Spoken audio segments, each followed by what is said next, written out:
Om Swastiastu. Selamat pagi dokter, kakak-kakak, dan juga teman-teman dokter muda sekalian. Perkenalkan, saya Putu Maharifi Pratendari Putri, dokter muda di Departemen Anestesiologi dan Terapi Intensif, FK Unut, RSUP Sanglah, periode 12 Juli hingga 22 Agustus 2021. Mohon izin, hari ini saya akan mempresentasikan suatu topik mengenai general anestesi dan juga spinal anestesi. Di mana sebelum kita membahas mengenai general anestesi dan juga spinal anestesi secara menyeluruh, saya akan membahas mengenai anestesi secara umum terlebih dahulu. Di mana anestesi berasal dari bahasa Yunani yang terdiri dari dua kata, yakni an yang artinya tidak, dan juga aestesi yang artinya persepsi atau rasa. Sehingga anestesi merupakan suatu keadaan hilangnya rasa atau sensasi tanpa atau disertai dengan hilangnya kesadaran. Anestesi adalah keadaan tanpa rasa atau without sensation, tetapi bersifat sementara dan dapat kembali kepada keadaan semula. Tindakan anestesi yang memadai itu meliputi 3 komponen, yakni hipnotik, yakni tidak sadarkan diri, kemudian analgesia atau bebas nyeri atau mati rasa, dan relaksasi otot rangka atau mati gerak yang ketiga ini disebut dengan trias anestesi. Untuk mencapai ketiga target tersebut dapat dilakukan dengan mempergunakan satu jenis obat, misalnya ether, atau dengan memberikan beberapa kombinasi obat yang mempunyai efek khusus seperti obat hipnotik, khusus sebagai analgesi, dan juga khusus sebagai obat pelumpuh otot. Adapun tujuan anestesi ini dapat dicapai dengan pemberian obat anestesi secara tunggal maupun dengan balance anestesia yang mengkombinasikan beberapa agen anestesi maupun dengan agen pre-anestesi atau premedikasi. Sebelum membahas lebih lanjut, kita harus mengetahui secara garis besar anestesi yang diberikan itu menjadi 3, yakni anestesi umum atau general anesthesia atau GA, kemudian anestesi regional atau RA, dan juga anestesi lokal. Secara singkat, anestesi umum itu merupakan suatu keadaan tidak sadar yang bersifat sementara yang diikuti oleh hilangnya rasa nyeri di seluruh tubuh akibat pemberian obat anestesi. Kemudian anestesi regional adalah tindakan anestesi yang dilakukan dengan cara menyuntikkan obat anestesi lokal pada lokasi serat saraf yang menginervasi regio tertentu yang menyebabkan hambatan konduksi impuls aferen yang sifatnya sementara. Dan anestesi lokal adalah teknik anestesi yang dilakukan dengan cara menyuntikkan obat anestesi lokal pada daerah atau di sekitar lokasi pembedahan yang menyebabkan hambatan konduksi impuls aferen yang bersifat sementara. Adapun sebelum membahas klasifikasi anestesia, saya akan Adapun sebelum membahas klasifikasi anestesi lebih lanjut, maka sebelumnya saya akan menjelaskan mengenai stadium daripada anestesi itu sendiri. Dapat kita lihat dari gambar bahwasannya stadium anestesi ini dibagi menjadi 4. Namun target kita dalam memberikan anestesi itu cukup sampai stadium 3 saja, tidak sampai stadium 4. Oleh karena pada stadium 3 itu sudah adekuat untuk dilakukan pembedahan karena sudah menimbulkan efek tanpa rasa nyeri dan juga tidak membahayakan pasien. Baik, kemudian saya akan membahas satu persatu daripada stadium anestesia. Yang pertama itulah stadium 1 atau yang disebut dengan analgesia, di mana periode ini adalah periode dari masuknya obat induksi hingga hilangnya kesadaran, yang ditandai dengan hilangnya refleks bulu mata. Kemudian stadium kedua itu disebut dengan eksitasi atau delirium, di mana ciri-cirinya itu diantaranya adalah pernafasannya itu berubah menjadi irregular karena pasien dapat menahan nafas, kemudian didapatkan adanya rem, kemudian didapatkan adanya muntah, dan mungkin didapatkan adanya aritmia atau pupil dilatasi, di mana pada stadium 2 ini merupakan stadium yang berisiko tinggi. Yang ketiga itu adalah stadium pembedahan di mana terdapat dibedakan menjadi 4 fase yang dibeda yang 4 kok gini sih?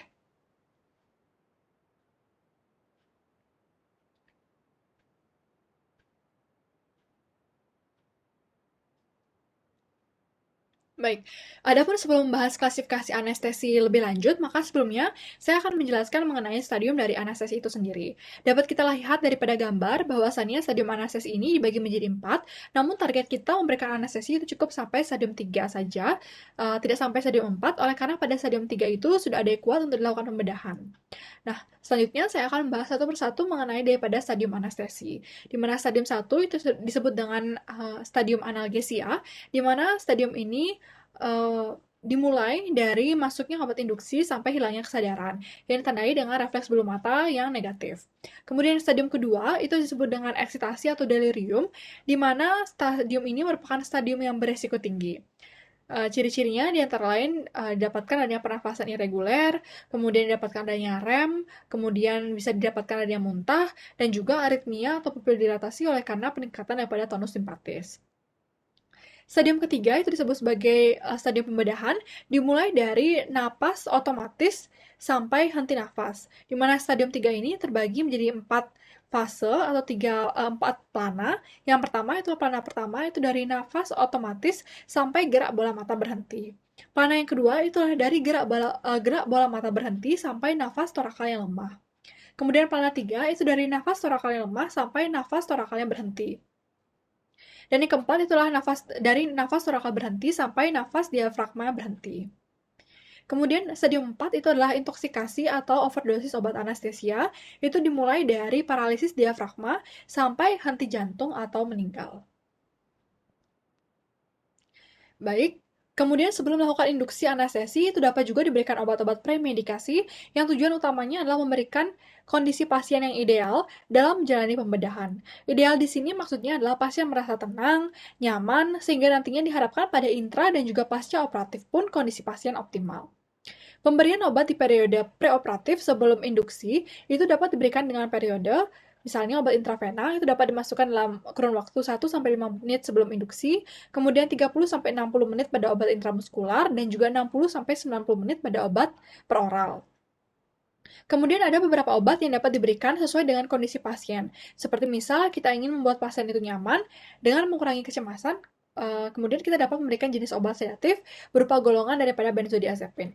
Kemudian untuk membuat pasien nyaman dengan mengurangi rasa nyeri, dapat kita berikan analgetik, dapat kita pilihkan golongan opioid seperti misalnya petidin, morfin, fentanyl, maupun analgetik non-opioid. Kemudian untuk mengurangi sekresi saluran nafas, dapat kita berikan daripada golongan antikolinergik seperti sulfasatropin. Kemudian untuk mengurangi kejadian pasca mual atau kejadian mual muntah pasca operasi itu dapat diberikan juga antiemetik seperti ondansetron dan juga metoclopramid. Kemudian untuk mencegah adanya profilaksis aspirasi dapat kita berikan golongan seperti ranitidin yang merupakan golongan antagonis reseptor H2 histamin. Baik, yang pertama saya akan menjelaskan mengenai general anesthesia atau anestesia umum. Di mana anestesia umum menurut American Association of Anesthesiology, general anesthesia ini merupakan substansi yang dapat mendepres susunan saraf pusat secara reversibel sehingga pasien kehilangan rasa sakit di seluruh tubuh, refleks otot hilang, dan juga disertai dengan hilangnya kesadaran. Pada anestesi umum atau general anestesi ini, ketiga komponen trias anestesi, yakni hipnotik, analgesia, dan juga relaksasi otot rangka itu terpenuhi. Setiap pilihan jenis anestesi itu pasti memiliki keuntungan dan juga kelemahannya masing-masing. Adapun keuntungan anestesi umum diantaranya adalah yang pertama, pasien itu tidak sadar, kemudian ada efek amnesia, yang ketiga memungkinkan dilakukannya prosedur yang memakan waktu lama, kemudian memudahkan untuk kontrol penuh ventilasi daripada pasien. Sedangkan kerugian daripada anestesi umum itu adalah sangat mempengaruhi fisiologis, memerlukan pemantauan yang lebih holistik dan juga rumit, tidak dapat mendeteksi gangguan sistem saraf pusat, risiko komplikasi pasca bedah yang lebih besar, dan juga memerlukan persiapan pasien yang lebih saksama. Kemudian fase anestesi sendiri itu dibedakan menjadi dua, yakni induksi dan juga rumatan atau maintenance. Di mana induksi anestesi ini merupakan tindakan untuk membuat pasien dari sadar menjadi tidak sadar, sehingga memungkinkan dimulainya anestesi dan juga pembedahan. Rute induksi ini dapat diberikan melalui inhalasi, intravena, intramuskular, dan juga rektal. Obat induksi anestesi intravena contohnya adalah tiopental, propofol, dan juga ketamin. Sedangkan obat induksi anestesia intramuskular contohnya ketamin, dan juga obat induksi anestesi inhalasi contohnya adalah halotan dan juga sevofluran. Untuk tindakan rumatan atau maintenance, ini merupakan setelah kita awalnya memberikan induksi anestesi dari pasien itu sadar menjadi tidak sadar, kemudian kita akan memaintenance atau menjaga keseimbangan kesadaran daripada pasien agar tetap menjaga pasien itu tidak sadar, namun tetap juga hidup.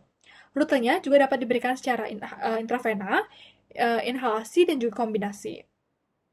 Ini juga harus diperhatikan mengenai trias anestesi yang harus dijaga dan juga diperhatikan.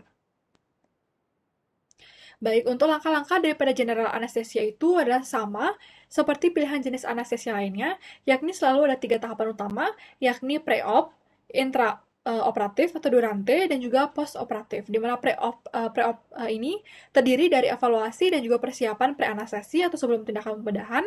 Yang kedua itulah intraoperatif yang terdiri dari induksi itu sendiri, kemudian maintenance dan juga pemulihan atau membangunkan pasien, dan yang ketiga itu adalah post-operatif yang merupakan tindakan dan observasi yang dilakukan setelah pasien menjalani prosedur pembedahan. Berikut saya tampilkan gambaran umum mengenai general anesthesia.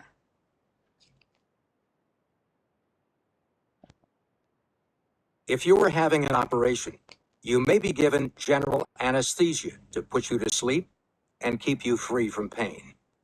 Your doctor may recommend general anesthesia for a procedure that is extensive, takes a long time, or requires you to be in an uncomfortable position. Before your procedure, an IV line will be placed in a vein in your arm using a small tube called a cannula.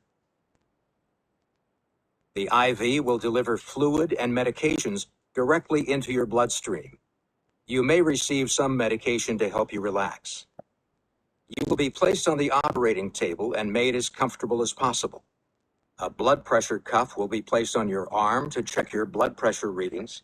Sticky pads will be placed on your chest to check your heart rate. And a clip will be put on your finger to check your body's oxygen levels. These devices allow the anesthesia specialist to closely monitor your vital signs before, during, and after your procedure. You will begin receiving general anesthesia by either breathing anesthetic gases through a mask or through IV injection, which will cause you to fall asleep. Once you are asleep, you will be given a mixture of oxygen and anesthetic gases, either through your mask or through a special tube inserted through your mouth and into your windpipe. The tube is attached to a respirator, which helps you breathe while delivering the gases to your lungs. Deep in your lung tissues, the gases are absorbed into your bloodstream and carried by blood cells to your brain. The anesthesia prevents your brain from receiving messages from nerves in your body. As a result, you will remain asleep and pain-free during your procedure, and you will have no memory of it when you wake up.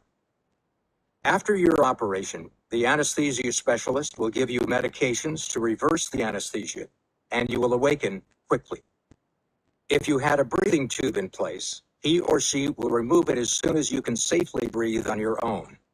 You will be taken to the recovery room where you'll be closely monitored and given pain medication as needed. You may feel lightheaded and slightly disoriented, but this feeling should pass quickly. Once you are stable, you will be sent to a hospital room or home.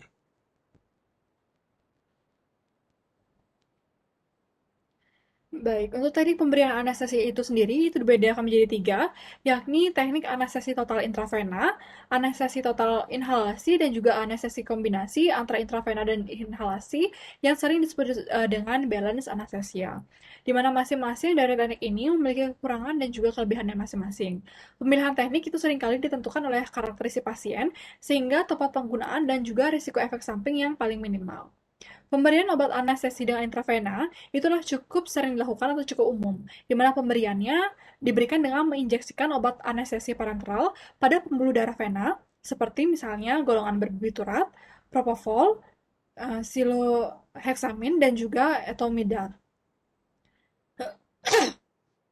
Kemudian Kemudian untuk pemberian obat anestesi inhalasi diberikan dengan obat-obat anestesi inhalasi yang berupa gas atau cairan yang mudah menguap yang diberikan melalui pernafasan pasien.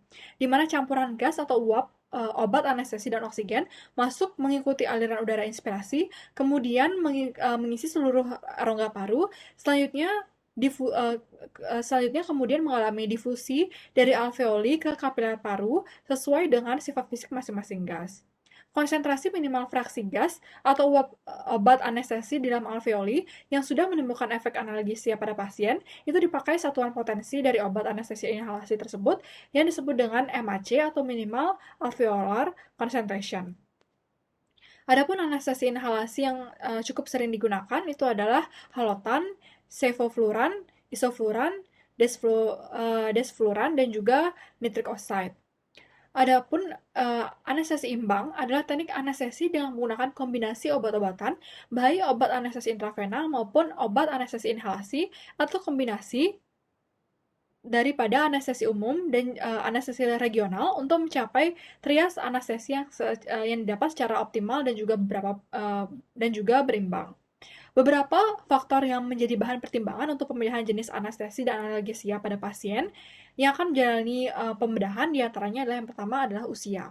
Di mana pada bayi dan anak itu anestesi umum dapat dipilihkan karena pasien itu kurang kooperatif.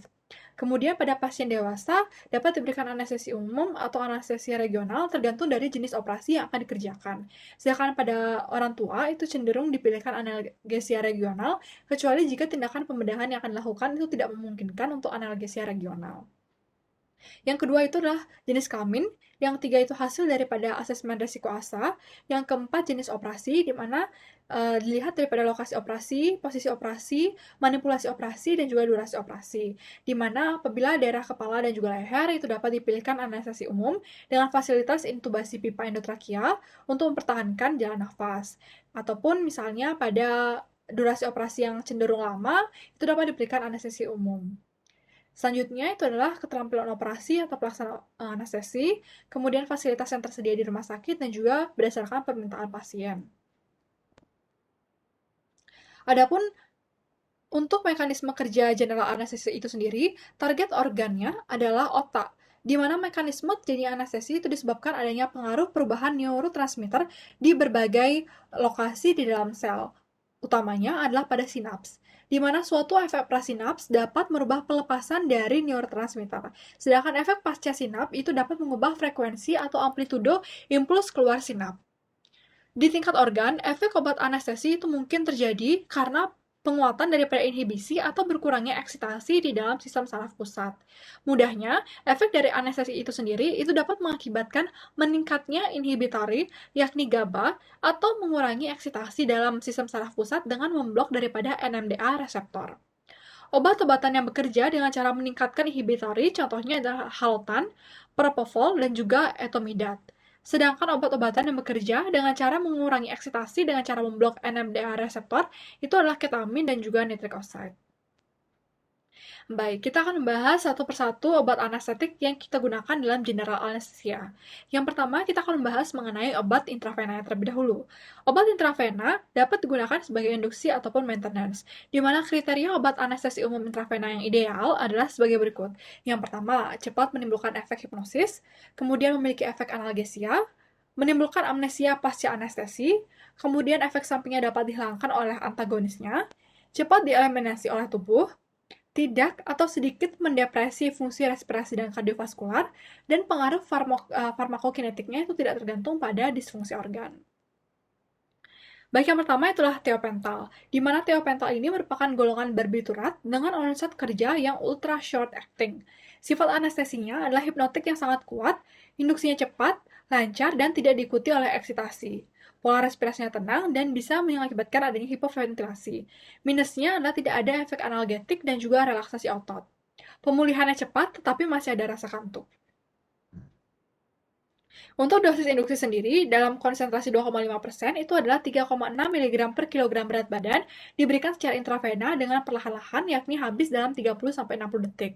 Untuk kontraindikasinya itu tidak boleh pada pasien PPOK, dekompensasi kordis, shock berat, status asmatikus, porfiria, dan juga insufisiensi adenokortikal.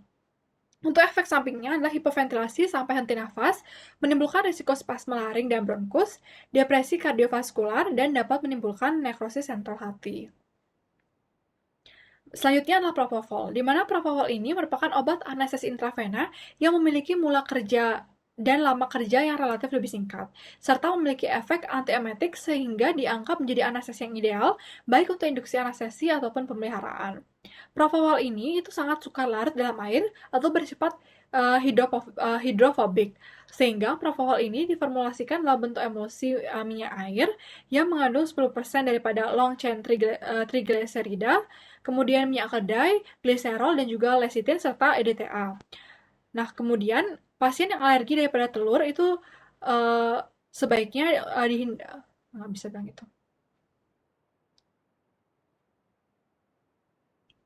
Mekanisme kerja daripada propofol adalah dengan meningkatkan inhibitory atau meningkatkan GABA-A, di mana GABA ini menutup saluran kalsium dan meningkatkan dari Adapun mekanisme kerja daripada propofol adalah dengan meningkatkan inhibitory atau meningkatkan GABA, di mana dikatakan juga bahwa propofol itu dapat menginduksi potensiasi dari reseptor glisin pada tingkat spinal sehingga menghambat fungsi reseptor daripada NMDA. Untuk kelebihan daripada propofol sendiri, itu adalah bekerja lebih cepat daripada tiopental, konfusi pasca bedah minimal, dan juga mual muntah pasca bedah minimal.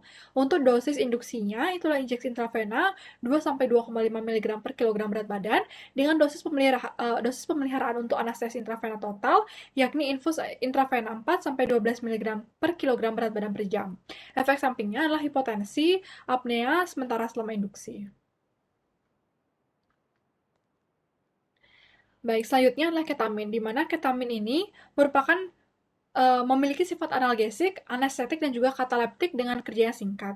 Keadaan khas yang diamati setelah dosis induksi ketamin itulah anestesia disosiatif, di mana mata pasien terbuka dengan tatapan nistagmus yang lambat. Kemudian ketamin ini memiliki sifat simpatomimetik sehingga dapat meningkatkan tekanan darah dan juga denyut jantung. Ketamin juga dapat menimbulkan dilatasi bronkus sehingga merupakan obat pilihan pada pasien asma. Kemudian untuk dosis sendiri, bolus yakni untuk induksi intravena adalah 1-2 mg per kilogram berat badan. Untuk kontraindikasinya adalah hipersensitivitas dan juga hipertensi. Mekanisme kerja daripada ketamin itu adalah kompleks. Namun efek utamanya itu adalah inhibisi daripada kompleks reseptor NMDA. Selanjutnya itu adalah opioid, di mana jenis opioid yang umum digunakan itu adalah morfin, petidin, fentanyl, dan juga sufentanil. Fentanyl itu merupakan opioid yang lebih banyak digunakan daripada morfin, dan fentanyl adalah salah satu obat golongan opioid yang memiliki efek analgesik poten dengan kekuatan 100 kali morfin dan dapat digunakan sebagai anestesi imbang untuk melindungi terhadap nyeri, mengurangi respons somatik dan autonom, menjaga stabilitas hemodinamik, dan mengurangi depresi daripada pernafasan. Opioid tidak mengganggu daripada kardiovaskular, sehingga banyak digunakan untuk induksi pasien dengan kelainan jantung. Fentanyl bekerja di sistem saraf daripada sentral dengan mengikat reseptor gamma opioid agonis dengan sedikit berpengaruh pada reseptor delta dan kappa yang berkaitan dengan protein G di otak dan korda spinalis sehingga menyebabkan hiperpolarisasi daripada membran untuk menghambat sinyal nyeri dari sistem ascending. Baik, selanjutnya saya akan membahas mengenai obat anestesi umum, yakni yang inhalasi. Di mana inhalasi dibedakan menjadi non-halogenated dan juga halogenated. Non-halogenated yakni memang bentuk aslinya adalah gas, dan yang halogenated itu bentuk aslinya adalah cairan umum, cairan, namun secara kimia bentuknya adalah hidrokarbon atau halogenated. Karena yang halogenated ini dia bentuknya adalah cairan, maka nanti akan diuapkan dengan alat yang disebut dengan vaporizer. Masing-masing obat memiliki vaporizer masing-masing sehingga tidak dapat ditukar-tukar. Nah, untuk non-halogenated gas, itu contohnya adalah nitrous oxide atau N2O, kemudian yang halogenated hidrokarbon itu paling sering adalah halotan dan juga sevofluran. Kemudian yang paling penting untuk diperhatikan dalam anestesi inhalasi adalah blood gas partition coefficient dan juga oil gas partition coefficient. Di mana blood gas partition coefficient ini menunjukkan kelarutan dalam darah. Terlihat dari gambar di sini, yakni nitrous oxide atau N2O, itu kelarutan dalam darahnya adalah rendah, yakni 0,47. Sehingga untuk menginduksi untuk sampai di target organ, yakni otak, dia semakin cepat. Sedangkan semakin larut tingkat kelarutan dalam darah seperti halotan, yakni 2,3, maka semakin rendah pula kecepatan induksi dan juga recovery dari tidak sadar menjadi sadarnya. Sedangkan untuk oil gas partition coefficient ini menunjukkan kelarutan dalam lemak, di mana semakin larut dalam lemak, obat ini semakin kuat efeknya terhadap tubuh kita atau makin poten. Namun apabila obat itu semakin kuat, maka dosis yang dibutuhkan juga semakin kecil. Atau dengan kata lain, untuk dosis yang sama, efek obat yang poten ini efeknya lebih kuat dibandingkan dengan obat yang kurang poten. Misalnya pada halotan, di mana oil gas partition coefficient-nya adalah 220, yang artinya halotan semakin larut dalam lemak. Oleh karenanya, dosis yang dibutuhkan juga makin kecil. Atau dengan kata lain, untuk dosis yang sama, yakni 0,8, halotan ini lebih poten atau lebih kuat efeknya dibandingkan dengan obat anestesi inhalasi lainnya. Selanjutnya adalah kita akan membahas satu persatu mengenai general anesthesia inhalasi. Yang pertama adalah N2O, di mana N2O ini merupakan gas yang tidak berwarna, tidak mudah terbakar, namun dapat membantu proses kebakaran akibat zat lain. Dalam praktek anestesi, N2O ini digunakan sebagai obat dasar dari anestesia umum inhalasi dan selalu dikombinasikan dengan oksigen dengan perbandingan antara N2O dan juga oksigen adalah 70/30 pada pasien normal. Oleh karena O ini hanya berkhasiat analgesia lemah, maka dalam penggunaannya selalu dikombinasikan dengan obat lain yang berkhasiat sesuai dengan target trias anestesia yang ingin dicapai. Selanjutnya adalah halotan, di mana halotan ini berbentuk cairan, tidak berwarna, berbau enak, tidak berbakar, dan tidak mudah meledak meski dicampur dengan oksigen. Halotan digunakan terutama sebagai komponen hipnotik dalam pemeliharaan anestesia umum. Di samping efek hipnotik, halotan juga mempunyai efek analget ringan dan relaksasi otot ringan. Pada bayi dan anak-anak yang tidak kooperatif, halotan digunakan untuk induksi bersama-sama dengan N2O secara inhalasi. Kontraindikasinya itulah pasien dengan gangguan fungsi hati dan pada operasi kraniotomi. Sedangkan keuntungannya adalah induksi daripada cepat dan lancar, dan yang paling ditekankan di sini adalah tidak bersifat iritatif terhadap jalan nafas, pemulihan relatif cepat, dan tidak menimbulkan mual dan juga muntah. Untuk kelemahannya, itulah batas keamanan yang sempit, analgesia dan juga relaksasi otot yang kurang, sehingga harus dikombinasikan dengan obat lain. Sedangkan untuk sifat atau efek sampingnya itulah menimbulkan hipotensi dan juga sifatnya adalah hepatotoksik. Selanjutnya itulah enfluran, di mana enfluran ini bentuknya cair, tidak berwarna, tidak iritatif, berbau agak harum, tidak eksplosif, lebih stabil dibandingkan halotan, dan diinduksi lebih cepat dibandingkan dengan halotan. Enfluran ini terutama digunakan sebagai komponen hipnotik dalam pemeliharaan anestesia umum. Di samping efek hipnotik, enfluran juga memiliki efek analgetik ringan dan juga relaksasi otot ringan. Pada bayi dan anak-anak yang tidak kooperatif, sangat baik digunakan untuk induksi bersama-sama dengan nitrik oxide, dengan N2O atau nitric oxide. Penggunaan enfluran akhir ini relatif jarang karena efeknya terhadap hati dan juga ginjal, sehingga harus hati-hati digunakan pada pasien dengan gangguan fungsi ginjal. Selanjutnya adalah isofluran, di mana isofluran ini merupakan halogenasi eter, dikemas dalam bentuk cairan, tidak berwarna dan tidak eksplosif, di mana sifatnya itu adalah iritatif terhadap jalan nafas, sehingga pada saat induksi sering menimbulkan batuk dan juga menahan nafas. Kemudian digunakan terutama sebagai komponen hipnotik dalam pemeliharaan anestesia umum. Di samping efek hipnotik, isofluran juga memiliki efek analgetik ringan dan juga relaksasi otot ringan. Isofluran merupakan anestesi pilihan dalam bedah saraf. Sedang untuk kontraindikasinya itu tidak ada kontraindikasi khusus, namun hati-hati pada pasien dengan hipovolemik. Kemudian adalah desfluran, di mana desfluran ini merupakan halogenasi eter yang rumus bangun dan efek klinisnya itu sama dengan isofluran. Desfluran sangat mudah menguap dibandingkan dengan agen volatil lain. Digunakan terutama sebagai komponen hipnotik dalam pemeliharaan anestesia umum. Juga memiliki efek analgetik ringan dan juga relaksasi otot ringan. Desfluran itu bersifat iritatif sehingga menimbulkan batuk, sesak nafas, atau bahkan spasme laring, sehingga biasanya desfluran tidak digunakan untuk induksi. Sedangkan untuk kontraindikasinya itu tidak bisa digunakan pada pasien yang mengalami hipovolemia, hipertermia maligna, dan juga hipertensi intrakranial. Selanjutnya adalah sevofluran, di mana sevofluran ini merupakan halogenasi eter, dikemas dalam bentuk cairan, tidak berwarna, tidak eksplosif, tidak berbau, tidak iritatif, sehingga baik untuk induksi inhalasi. Proses induksi dan pemulihannya itu paling cepat dari semua obat-obat anestesia inhalasi yang ada saat ini. Sevofluran ini utamanya digunakan sebagai komponen hipnotik dalam pemeliharaan anestesi umum.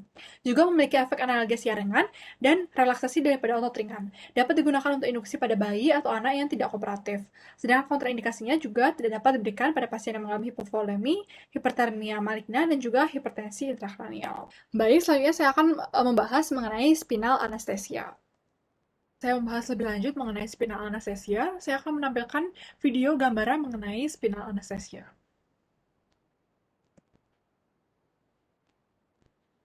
If you are having certain operations, such as pelvic, hip, or leg surgery, you may be able to avoid general anesthesia by having your operation under spinal or epidural anesthesia instead. Spinal and epidural anesthesia are also often used during childbirth. Both spinal and epidural anesthesia involve injecting medications near the spinal cord. This makes you numb from the level of your chest down to your feet. Advantages of spinal and epidural anesthesia include the ability to be awake during the operation and to avoid the risks associated with general anesthesia. Because spinal and epidural anesthesia rarely cause decreases in blood pressure and other changes that might require rapid treatment, you will have an intravenous line in place so that fluids or medicines can be administered quickly.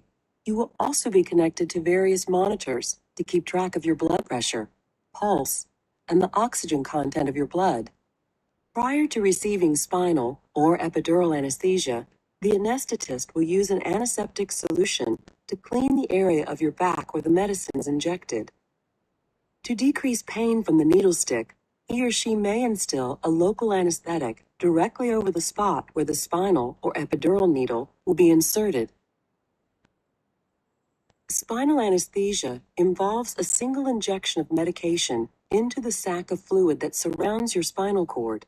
To reach this fluid sac, the anesthetist will pass a needle through your skin, between the vertebral bones, and finally through spinal ligaments and the dura, which is the protective membrane around your spinal cord. Spinal anesthesia begins working almost immediately after the injection is completed. With epidural anesthesia, the needle does not penetrate the dura, and medication is deposited just outside of the sac of fluid that surrounds your spinal cord. Epidural anesthesia may be given in a single dose, or the anesthetist may leave a tiny, flexible tube or catheter in place in the event more anesthetic is required during a longer than expected procedure. Epidural anesthesia takes about 10 minutes to begin working. After the injection of spinal anesthesia or the removal of an epidural catheter, a small bandage will be placed over the area where the needle was inserted. After spinal anesthesia, you will be kept in bed with your head flat for several hours.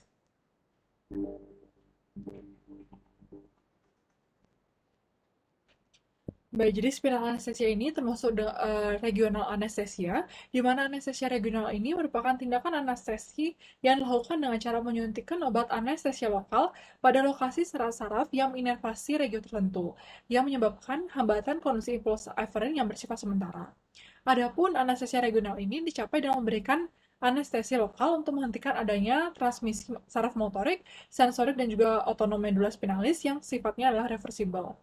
Blokade saraf-saraf ini akan menciptakan suatu kondisi anestesi dan relaksasi otot, terutama untuk organ atau anggota tubuh bagian abdomen ke bawah.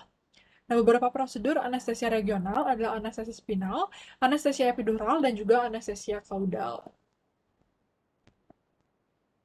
Adapun untuk indikasi daripada spinal anestesia, diantaranya adalah untuk bedah ekstremitas bawah, pembedahan pada panggul, tindakan sekitar rektum atau perineum, bedah urologi, bedah abdomen bawah, bedah obstetri dan ginekologi, pada bedah abdomen atas dan juga bedah pediatri, itu biasanya juga dapat dikombinasikan dengan anestesia umum ringan. Sedangkan untuk kontraindikasi daripada spinal anestesia, diantaranya adalah pasien menembak, kemudian infeksi pada tempat suntikan, adanya hipovolemia berat ataupun shock, kemudian TIK atau tekanan intrakranial yang meningkat, dan juga koagulopati atau mendapat terapi antikoagulan. Ini merupakan persiapan dan juga teknik analgesi spinal pada pasien dengan posisi duduk, di mana pada teknik analgesia spinal dapat diberikan pada dua posisi, yakni posisi duduk dan juga posisi berbaring. Saya akan menampilkan yang posisi duduk. Numbs the area between the belly button and the mid-shin, resulting in a temporary inability to move your legs. This is completely normal. Spinal anesthesia is administered through a small needle placed in the lower back. You'll be asked to sit with your legs hanging off the edge of the stretcher or operating table. After the skin is cleaned, the skin and surrounding muscles will be numb so that you're comfortable during the spinal injection. Local anesthetic is delivered through the needle, and the effects will begin within minutes. The spinal anesthetic is used along with several medications that will make you sleepy during the procedure. An anesthesia provider will closely monitor you throughout the procedure. If placing a spinal anesthetic is too difficult, your anesthesiologist may recommend changing the anesthesia plan to a general anesthetic. You'll be asked to lie down flat on your back, and general anesthesia will be induced shortly thereafter. Spinal anesthesia is quickly becoming the method of choice for joint surgeries. It boasts quicker recovery times and an earlier start to physical therapy than general anesthesia. In addition, there's less postoperative nausea and vomiting, virtually no risk of sore throat or damage to your mouth, and less blood loss during your surgery. Possible risks associated with spinal anesthesia include pain at the injection site, bleeding, infection, and in rare cases, headache. Fortunately, these risks are small. Baik, itu dia tadi pemaparan saya mengenai general anesthesi dan juga spinal anestesi. Ini merupakan daftar pustaka yang saya gunakan dalam pembuatan presentasi ini. Baik, semoga presentasi yang saya sampaikan tadi bermanfaat dan saya mohon maaf apabila ada kurang dan juga salah kata. Baik, sekian dan terima kasih. Saya akan tutup dengan Parama Santi. Om Santi, Santi, Santi, Om.